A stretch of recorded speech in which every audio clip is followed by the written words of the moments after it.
একজন যায় জিজ্ঞাসা করছে কিসে, কিসের আয়না? কয় শুনবি? কয় বল না। কয় একটু আগেই তন্দ্রা আসছিল, তন্দ্রা, জান্নাতের বাগান দেখলাম, ফলে আর ফুলে ভরা, ভিতরে ঝর্ণা, মেয়েদেরকে দেখলাম পানি ভরতেছে, যার রূপের বর্ণনা দুনিয়ার মানুষের পক্ষে সম্ভব না। কাছে যাইতেই সবাই চিৎকার দিল, আয়নার জামাই আসতেছে। জান্নাতের একটা হুর আছে যেটার নাম আয়না। তো বললাম তোমাদের ভিতরে আয়না কে? বললো আমরা কোথায়, আমরা তো এর সেবা করি, ও তো সামনে। বলে হাঁটার গতি একটু বাড়ায় দিলাম, যা দেখলাম দ্বিতীয় বাগান, ঝর্ণা প্রবহমান, প্রথম মেয়েদের চেয়ে কোটি গুণ সুন্দরী। ভাবলাম এখানেই হবে। কাছে গেলাম, ওরও বললো আয়নার জামাই আসতেছে। জিজ্ঞাসা করলাম তোমাদের ভিতরে আয়না কে? বললো আমরা কোথায়, ও তো আরো সামনে, আরো সামনে।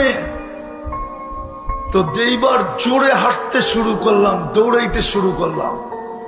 তৃতীয় বাগান, মুক্তা খচিত এক ঘর, দরজা একটা দাঁড়ানো আছে, যেটা দুই গ্রুপের চেয়েও কোটি গুণ বেশি সুন্দরী।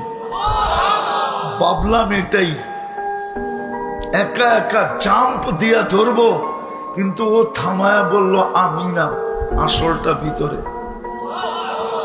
হায় হায় হায়, যুবক কি দেখা সারাদিন তোমরা কাটাও? এই দুনিয়ার অর্থ কি, সত্য কি, নর্ত কি, গায়িকা সাইকা, এটি কোন রূপ, মডেল সডেল? কি যুবক রাগ হয়ে গেল, ঠিক না? সারাদিন তো এটি দেখো, ঠিক না? আমি তোমাদেরকে শুনাইতেছি, জানলাম, দেখি আজকে রাত্রে যায় বালিশ কামড়াও কিনা, যে হুজুর কইল কি। না, সব ফিডার খায় মনে হয়, লালা চাড়া নাই। দেখা দিছে ভিতরে, দেখলাম হীরার দোলনায় দোলতেছে। ভাবলাম দৌড়ে যায়, চাম্প দিয়া গলায় ধরবো, থামায় দিয়া বললো এখন না, আজকে ইফতার করবে তুমি আমার কাছে। কাহিনী শোনানো শেষ, একটা চিৎকার দিছে আর জান বাহির হয়ে চলে গেছে।